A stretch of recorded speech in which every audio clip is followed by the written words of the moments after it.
Gloria al Señor, hermanos, bendiciones nuevamente. Hermanos, vamos a leer la Biblia en el libro de Mateo, capítulo 24. Gloria a Dios. Mateo, capítulo 24, versículo 32.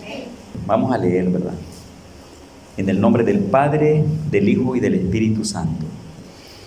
De la higuera aprended la parábola. Cuando ya su rama está tierna y brotan las hojas, sabéis que el verano está cerca. Así también vosotros, cuando veáis todas estas cosas, conoced que está cerca a la puerta. Amén. Amados hermanos, esta noche yo quiero hablarles a ustedes de nuestro Señor Jesucristo y el tiempo que estamos viviendo.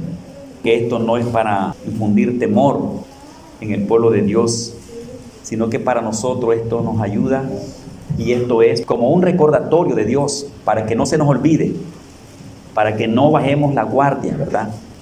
Para que nos mantengamos conscientes de lo que es Dios para con nosotros y de la vida nuestra en este mundo, de cómo debe ser para Dios y qué hay de Dios para nosotros también en este mundo, hermano. El capítulo 24 de Mateo es un capítulo exclusivamente de profecías, hermano, de profecías.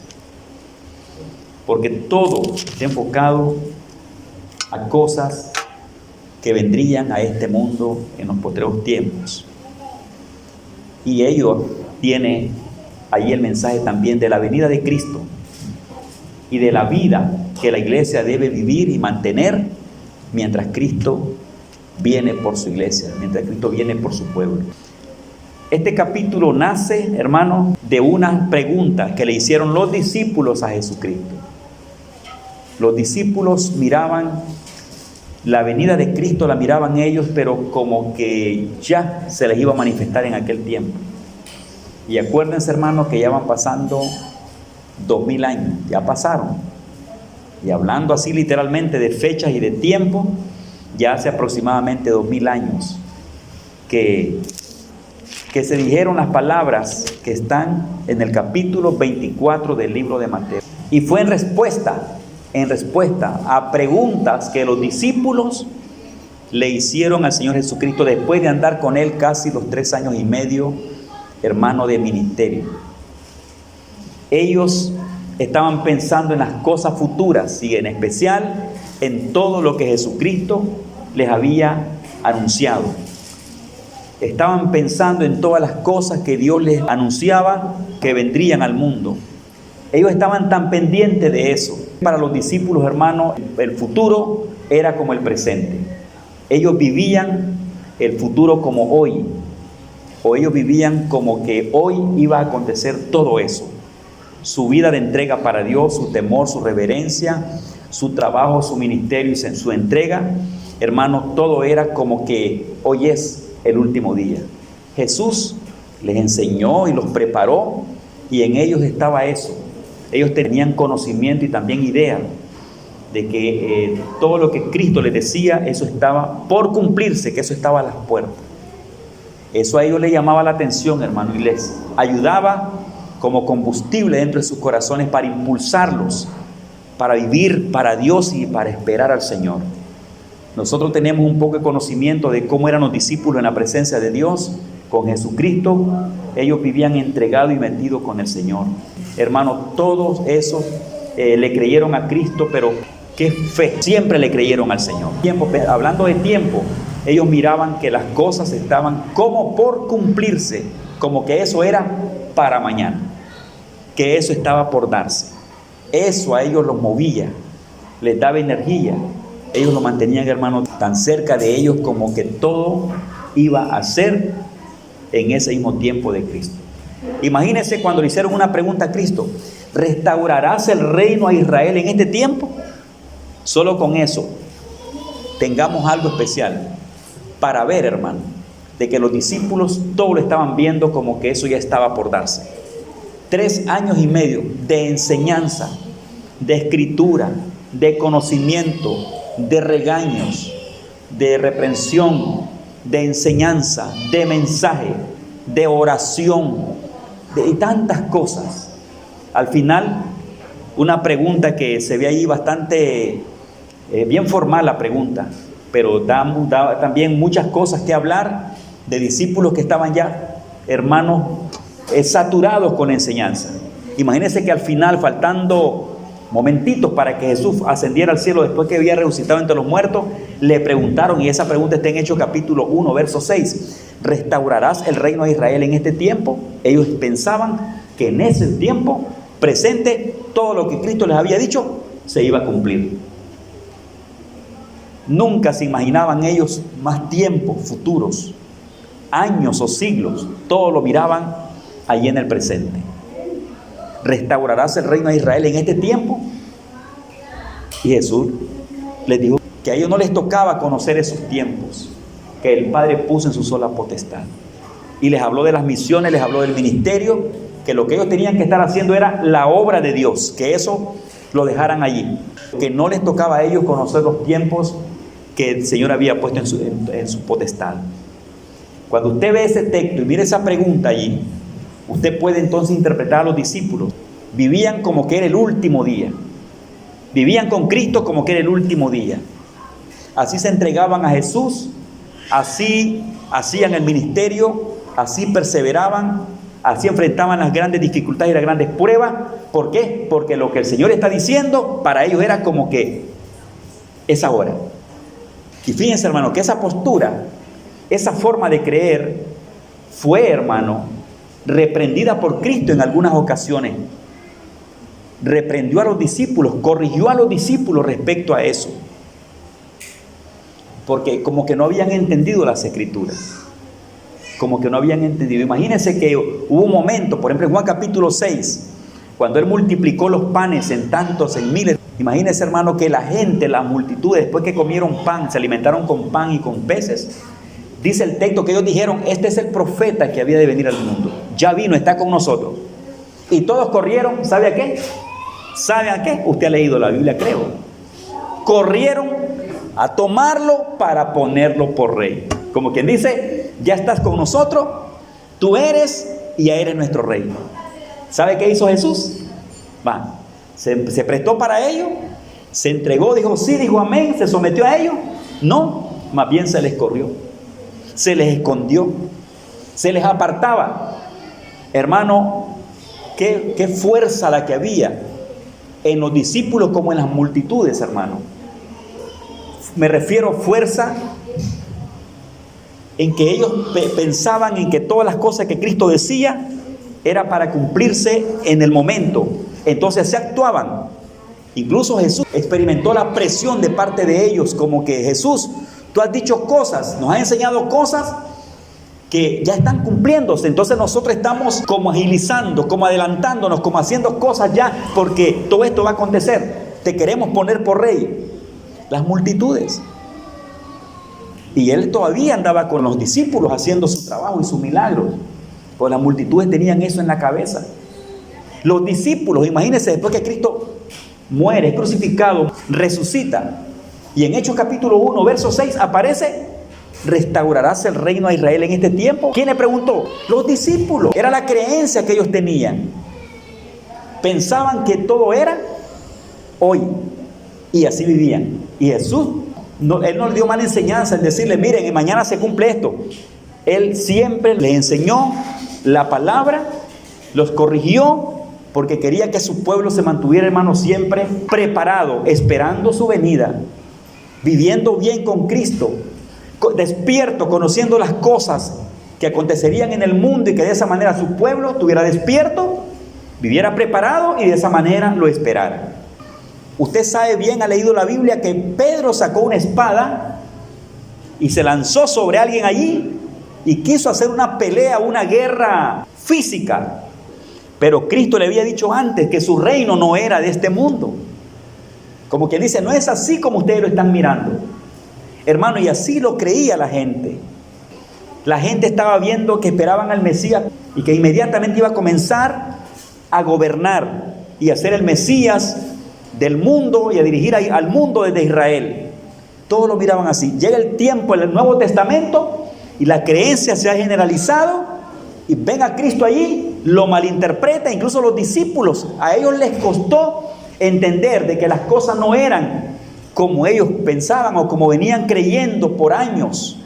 Y Cristo hizo dos cosas. Les dio la enseñanza que Él quería darles, prepararlos, hablarles de cosas futuras y para que vivieran preparados con Dios, que esperaran su venida, y al mismo tiempo procuró que los discípulos no se confundieran, que ellos tuvieran paciencia respecto al tiempo, que tuvieran paciencia respecto al tiempo del cumplimiento de las promesas del Señor.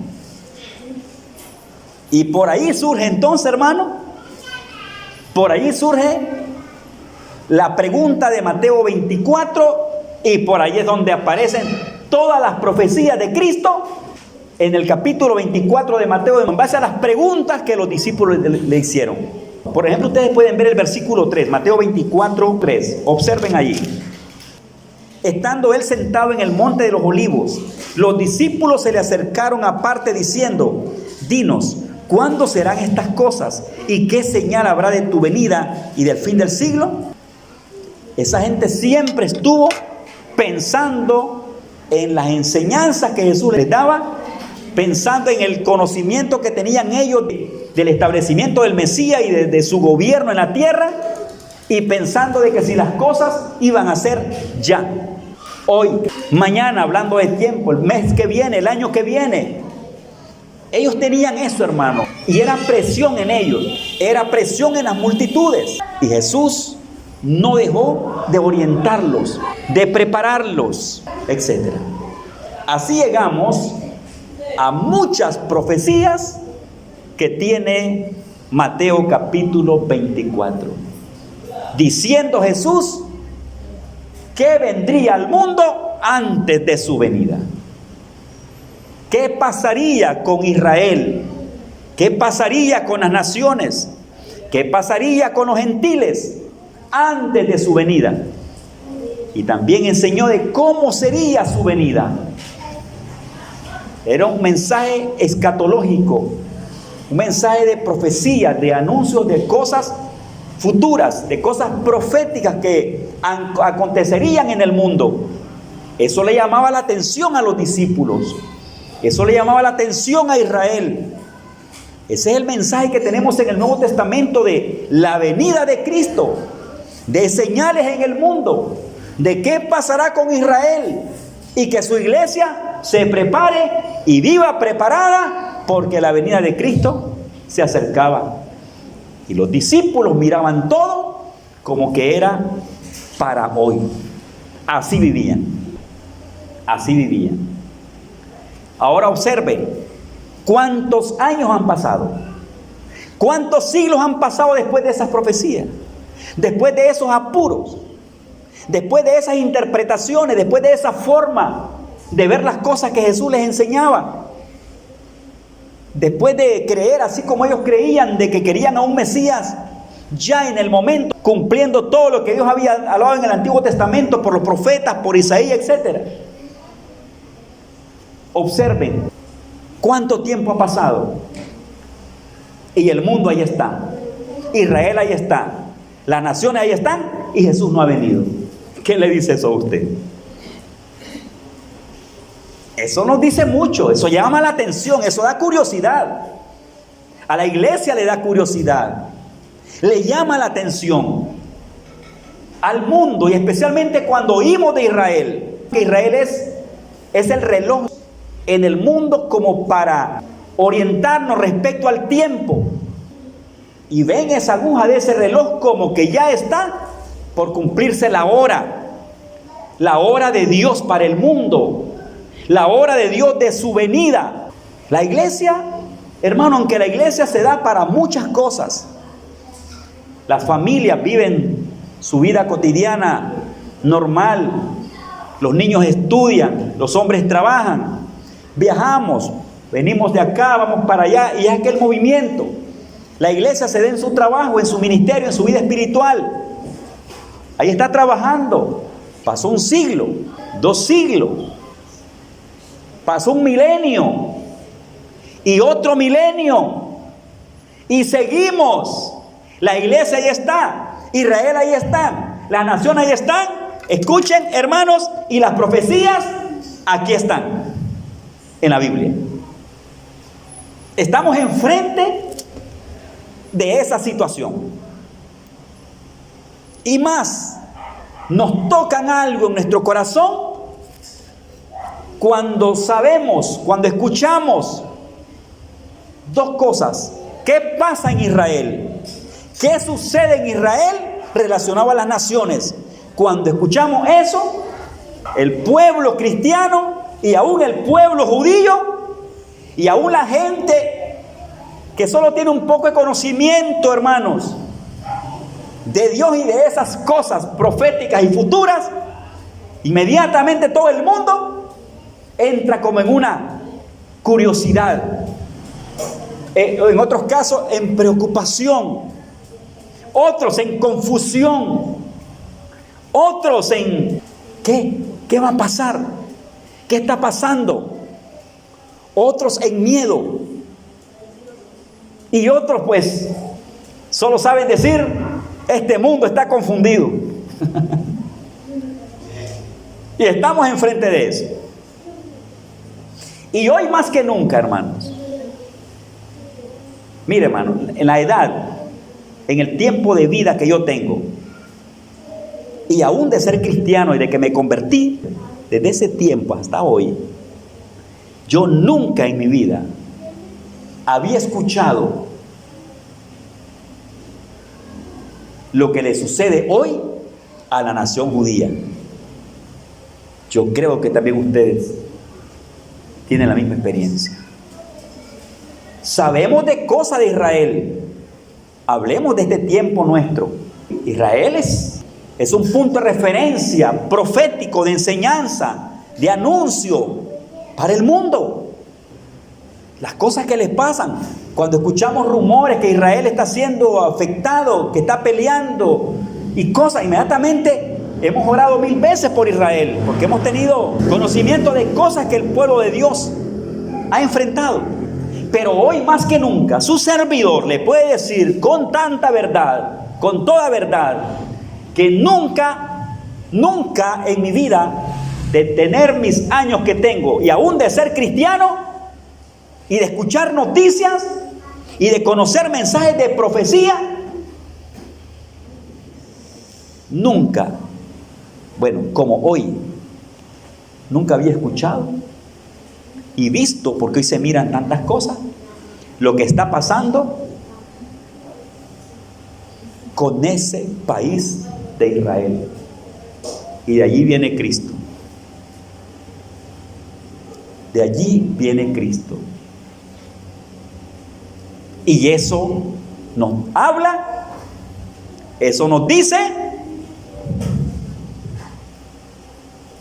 otra vez se lo repito, usted lo ha escuchado 1000 veces, que las profecías del Señor están en marcha, que lo que Dios ha dicho tiene cumplimiento, que Dios va a cumplir su palabra, que la iglesia es real en Cristo, que Israel es el pueblo de Dios, que las naciones tendrán una consecuencia tremenda, que Israel sufriría y que Cristo vendría pronto.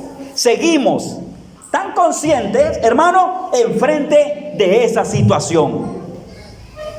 Esto debe decirle algo a la iglesia, debe decirle algo a los cristianos. Debemos tomar enseñanza, debemos de escuchar y prestarle atención. Debemos pensar un poco en nuestra fe. Debemos pensar entonces en Cristo más que nunca. Debemos pensar en el estilo de vida personal que cada quien está llevando delante del Señor. Debemos pensar que la venida de Cristo hoy más que nunca está más cerca que cuando creímos. Y que muy pronto este mundo tendrá una experiencia que jamás en la vida, desde que se creó el mundo, que jamás en la vida ha acontecido. Lo que viene al mundo es tremendo. Le espera al mundo una experiencia poderosa, donde todos los hombres de la tierra, donde todas las naciones tendrán una experiencia que va a sacudir sus vidas, que va a sacudir la tierra, que va a sacudir el mundo. Las naciones se moverán como un ebrio. Y que el ser humano en este mundo tendrá una experiencia con Dios. Aún aquellos que son enemigos del Señor, aún aquellos que son enemigos del pueblo de Dios, aún aquellos que nunca escucharon del Señor, serán tocados. Los va a tocar la ola movida por el contexto de Dios, su pueblo y la iglesia. Hermanos, eso está pendiente. Eso está pendiente. Escuche bien lo que le estoy diciendo esta noche. Las cosas en este mundo no están arregladas. Los hombres nunca terminarán de arreglar, del supuesto arreglo que ellos dicen que arreglan y ordenan las naciones. Más bien los hombres han confundido las cosas y han hecho más graves las cosas en este mundo. Han empeorado las cosas de este mundo. Este mundo así ha sido como una casa desarreglada, desordenada, toda la vida. Y siempre han querido hombres en este mundo arreglar, organizar y poner las cosas en su lugar. Pero no han podido hacer nada. El mundo está, se lo voy a decir, está descontrolado, está confundido. Los hombres lo tienen, hermano. Si ilustramos al mundo como una persona, el hombre tiene al mundo como a alguien con los pies para arriba y la cabeza para abajo. Y como que han tomado a alguien y le han dado 1000 vueltas. Hay una confusión tremenda. Han procurado arreglar al mundo, organizar al mundo, organizar la vida de los hombres en las naciones. Y aún han querido los hombres poner en su lugar a Dios en el lugar que ellos piensan que Dios debe estar. Y si miramos al mundo así en términos general y escuchamos su noticia, nos damos cuenta y escuchamos todo lo que está sucediendo, decimos, nuestro mundo está confundido, está en peligro, está como un ebrio, está desordenado. Alguien tiene que venirlo a arreglar. Así como se habla del Génesis capítulo 1. En el principio creó Dios los cielos y la tierra. ¿Ha escuchado ese versículo usted? Y la tierra, dice, estaba desordenada y vacía. Y Dios procedió, después de crear, procedió a arreglar, a ordenar cosas en el mundo, en el planeta. Hoy el hombre le ha hecho un desastre a la tierra. Cada quien ha hecho lo suyo y ha querido sentar a alguien donde piensa que deben de estar sentados los hombres. Hoy el mundo, hermano, es tremendo. Cómo los hombres quieren mandar a los hombres, controlar a los hombres, someter a los hombres y que la gente haga lo que unos dicen. Para muchos no hay Dios, no existe Dios. Para muchos los mismos hombres son como los mismos dioses de la tierra. Y están sobre los hombres sometiendo, quebrantando, destruyendo y desordenando el mundo. Así está nuestro mundo. Cristo dijo que antes de su venida el mundo sería como en los tiempos antes del diluvio. Tenemos conocimiento bíblico en los primeros 6 capítulos de Génesis. Cuando se habla de ese diluvio y habla del diluvio, hace un énfasis el estado del mal del ser humano, cómo estaba el hombre en ese tiempo. Luego vino el diluvio, dice la Biblia. Y Cristo ilustra con eso, con el diluvio, ilustra el tiempo futuro. Desde su tiempo a estas fechas, a estos siglos, a estos tiempos, Jesús ilustró cómo estaría el mundo en estos tiempos, parecido a Sodoma y Gomorra, parecido a los tiempos de Noé. y que cuando Él estuviera por venir, el mundo estaría como en los días antes del diluvio. Y la Biblia ubica un mundo en confusión en los tiempos antes del diluvio.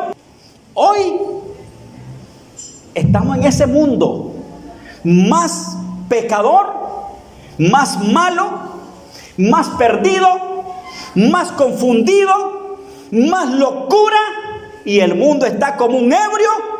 Y si lo ilustramos como una persona, con la cabeza hacia abajo y con los pies hacia arriba.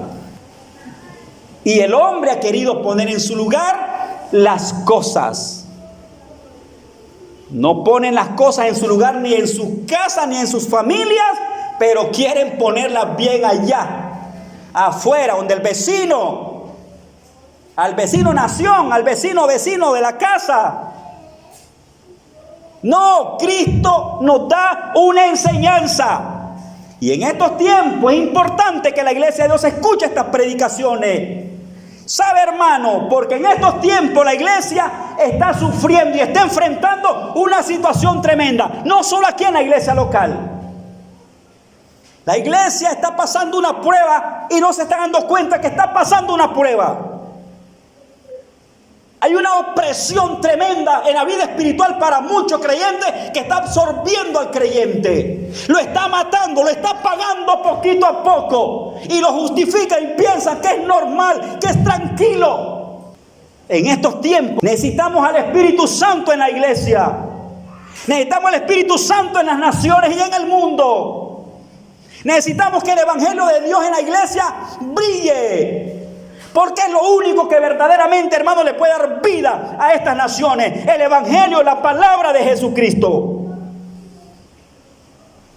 Un mensaje a la iglesia. La iglesia está enfrentando una prueba. Y estoy generalizando. Nosotros lo sentimos. Es una batalla con la cuestión de enfriarse espiritualmente. Y muchos piensan que es normal.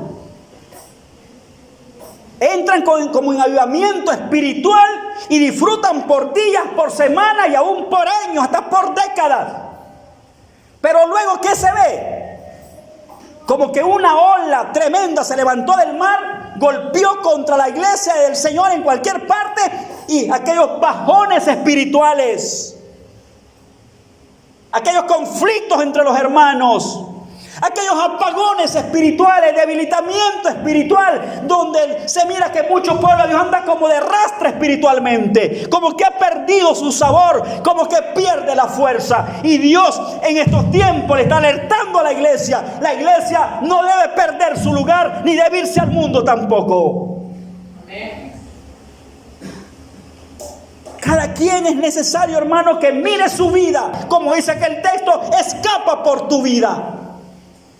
La opresión es tremenda. Cristo dijo, y por haberse multiplicado la maldad, el amor de muchos se enfriará. Se está refiriendo a la iglesia, señores.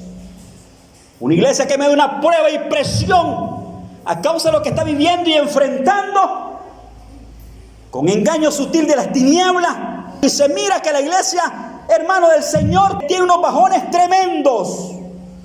Y de pronto se levanta, es parte de su lucha. Y en estos tiempos, hoy más que nunca, la guerra contra la iglesia, la opresión contra la iglesia, la obra espiritual satánica contra la iglesia, contra la familia de la iglesia, es fuerte.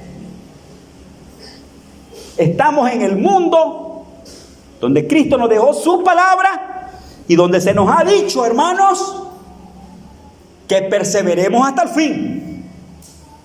Que perseveremos hasta el fin. Todo se está viendo.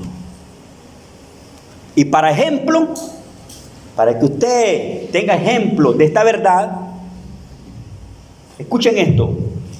Piensen en lo que hoy está pasando en la nación de Jesús, en la nación de los israelitas, en la nación de los judíos. Yo estoy sorprendido, porque en mis años de edad Y en mi tiempo de un poquito de conocimiento de lo que significa Israel, lo que significan las naciones y la iglesia para Jesús en estos tiempos, yo no había visto ni he oído en el tiempo de mi vivir lo que yo hoy estoy viendo y oyendo de lo que está aconteciendo en ese pueblo israelita. Hoy la hermana que tuvo una participación con la lectura leyó el Salmo 100. ¿A quién se le escribe ese salmo? ¿Quién lo escribió? ¿En qué tiempo? Siempre relacionado al pueblo judío, al pueblo de David, al pueblo de Israel. Todo el Antiguo Testamento pertenece a Dios, puedo decir a Israel, a los judíos y a la iglesia, y es el mensaje que tenemos en el mundo. Entonces, hermanos, estamos tan relacionados con Dios y con su pueblo, con el Antiguo Testamento, la escritura de Israel, de Dios para las naciones, con el Nuevo Testamento, la persona de Cristo. Entonces están tocando, puedo decirle, lo delicado de Dios. Dios le llama a su pueblo la niña de sus ojos. Y lo que hay ahorita da pesar. Israel está siendo combatido, destruido en gran parte. Cantidades de gente falleciendo estos días, estas horas, estas tardes, en nuestra semana presente.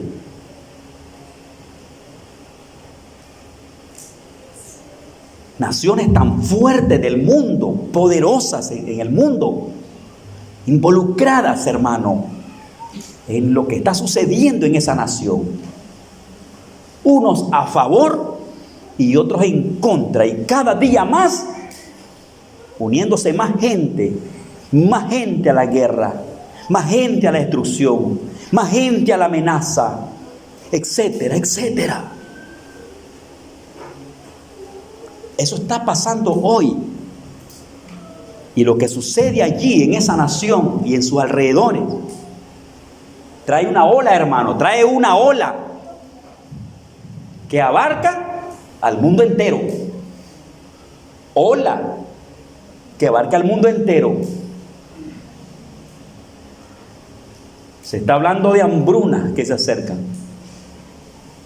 Se está hablando de ese combustible vital que da vida física a las naciones, da poder y da dinero y da riquezas, y que con ello hacen ellos lo que quieren hacer.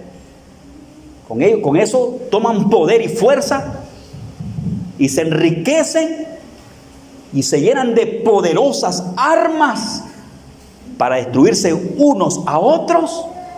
Esa fuente está siendo también, hermano, está siendo desgastada, está siendo atacada, está siendo destruida, está siendo amenazada. Y eso trae un impacto para todos esos vehículos que andan en los caminos, para la canasta básica, los sueldos, los trabajos, los puestos, las despedidas. Todo eso se está moviendo y lo tenemos enfrente. Y es posible que eso se arrecie. Es posible que eso se haga más fuerte. Y yo le voy a decir que eso viene más fuerte porque nadie podrá detener. Solo Dios con su poder puede, hermano, poner su mano en el mundo, en las naciones, a esos hombres poderosos, provocadores de la muerte, provocadores de la guerra en el mundo, que amenazan como comerse un confite, como nada, a países enteros. Así está el mundo. Hay consecuencias para las naciones, tendremos consecuencias en el mundo. Lo vamos a sentir, lo estamos escuchando, pero se va a sentir fuerte. Eso no se recupera en un mes, en 2 meses, en 1 año, en 5 años. Y no sabemos qué más se aproxima. Pero la Biblia dice que en este mundo acontecerán cosas terribles antes de la venida de Jesucristo. Y que su iglesia tiene esperanza y salvación en la venida de Jesucristo. La única esperanza para este planeta es el Señor Jesucristo. La esperanza de nosotros es Jesucristo. Esperanza de las naciones es Jesucristo, predicado por la iglesia del Señor. Hermanos, nuestra postura de fe, de espiritualidad, de santidad en Dios en estos tiempos, ¿cuál debe ser? ¿Cómo va a continuar usted su vida cristiana a partir de este mensaje en adelante? ¿Cómo está usted o cómo estamos viviendo actualmente en la presencia del Señor en frente del cumplimiento de la palabra del Señor? Si nos hemos vuelto indiferentes con Dios, si nos hemos vuelto indiferentes como iglesia, con nosotros mismos, es necesario que la iglesia que conoce al Señor se prepare, se arrepienta y arregle su vida con el Señor. Si es que sabe, se da cuenta que necesita arrepentimiento y prepararse con el Señor. No podemos jugar, hermano. Oiga esta palabra, no podemos jugar con las cosas de Dios. No podemos jugar con la enseñanza de Dios ni con las palabras del Señor. No podemos arreglar nuestra vida a la manera nuestra y someter a Dios y su palabra en lo que nosotros y como nosotros queremos vivir y hacer las cosas. No. Pongamos a Dios en alto y menguemos nosotros. Menguemos nosotros y que Dios esté en alto como en luz. No lo escondamos. No controlemos lo suyo. No hagamos lo nuestro. No impongamos la vida nuestra. Dejémonos de pensamientitos y costumbritos y culturitas y cosas nuestras que están en contra de los principios del Señor. Rompa eso, rompamos eso, sometámonos a Cristo y vamos para Jesucristo, porque hoy más que nunca la salvación está a las puertas para nosotros, porque Cristo no detiene su palabra. Es más, lo que está aconteciendo es lo que Él dijo que vendría al mundo. Él está cumpliendo su palabra y el mundo va según está escrito por el Señor. Dios no nos ha fallado ni nos fallará. Todo viene en marcha. Dios es cumplidor. Dios no miente, hermano. Lo que Él ha dicho a las naciones de Israel y de la iglesia de su venida, eso se está cumpliendo. Dios es real, iglesia. Yo no sé cómo se va a ir usted después de esta predicación. Y yo soy para Dios un instrumento aquí en este lugar para usted. Lo demás es usted. Porque después de esto yo no puedo hacer nada más. Usted se va a su casa y yo no le veo el rostro, tal vez hasta dentro de 15, 20 días, cuando quiera venirse a congregar de vuelta. Pero mi deber es ese. Mientras Dios me tenga en este lugar, pero usted es responsable. Y esta noche, en amor de Dios, yo les digo, piensen en su vida, familia de esta congregación. Piensen en su vida y piensen en su familia, en el nombre del Señor. Piensen que la mundanalidad está, hermanos, entrando a las puertas de las casas. Piensen de que la maldad es tan fuerte que va buscando cómo minar la familia y destruir la casa. Póngase en la guardia en Cristo en contra de la maldad. Luche por su vida, escape por su vida, escape por su familia. Conságrese para Dios en frente de tanta opresión que estamos viviendo. Y si usted siente que está bajo una presión del diablo, que el diablo lo tiene oprimido, que no puede levantar su perfil espiritual, que no puede levantarse y ser un adorador para Cristo, métase con Dios y libérese. Rompa cadenas y ataduras, escape por su vida antes de que sea tarde para usted. Quiero que miremos el texto que les leí. Verso 32.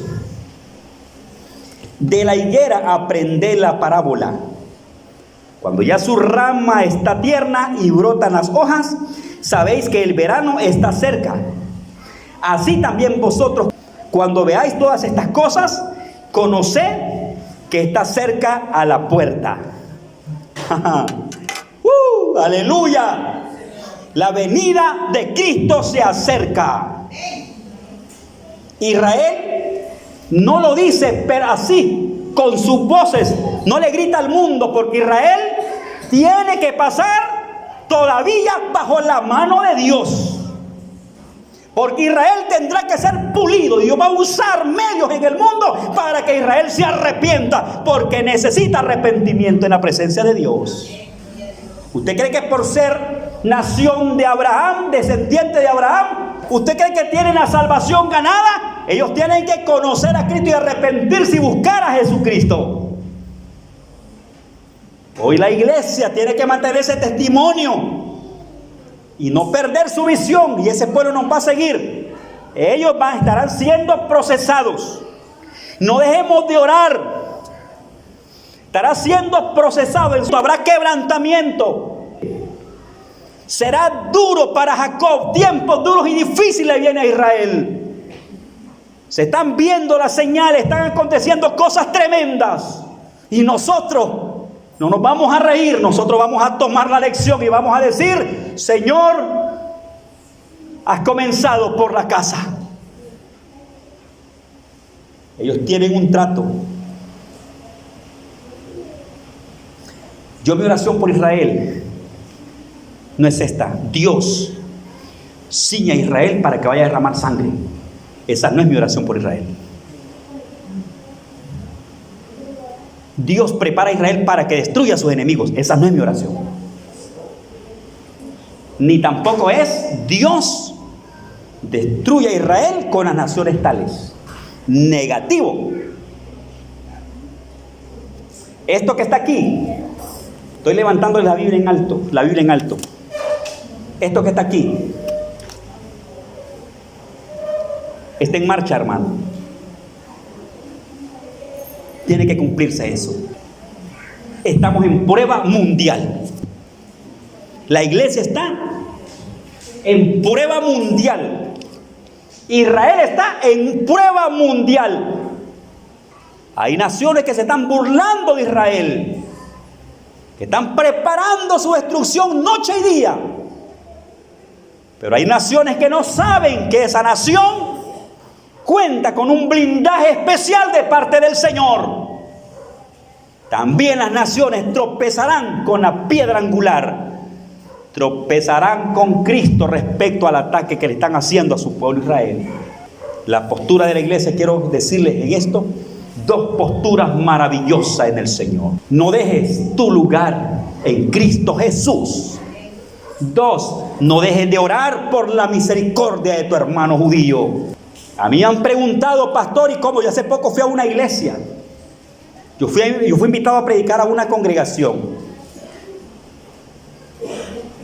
Y no sé qué me dio cuando escuché en el púlpito, con micrófono en alto, a una persona decir a Dios con voz fuerte, y dirigiendo una congregación con voz fuerte, pidiéndole a Dios que Israel destruya a sus enemigos. Piensen en eso cuando vayan a orar a favor de Israel. Dios no le ha dicho a la iglesia: matarás. No le ha dicho a nadie: matarás. Dios pedirá cuenta por la vida de la gente. Y yo no puedo orar por Israel para pedirle a Dios que Israel destruya y haga pedazos a su enemigo. Eso es bien delicado. Es bien delicado. Sabiduría, iglesia, enfrente de todo esto. Pide a Dios por misericordia a Israel. Dile a Dios, iglesia: Dios, tú eres el dueño de esa nación, protégela, cuídala, ayúdala, dale sabiduría, dale revelación de ti, despiértale el oído y el corazón a los políticos que están dirigiendo esa nación. Dale sabiduría, Señor, que con tu ayuda puedan cuidar su pueblo. Dirígelos tú en lo que tú sabes que deben hacer.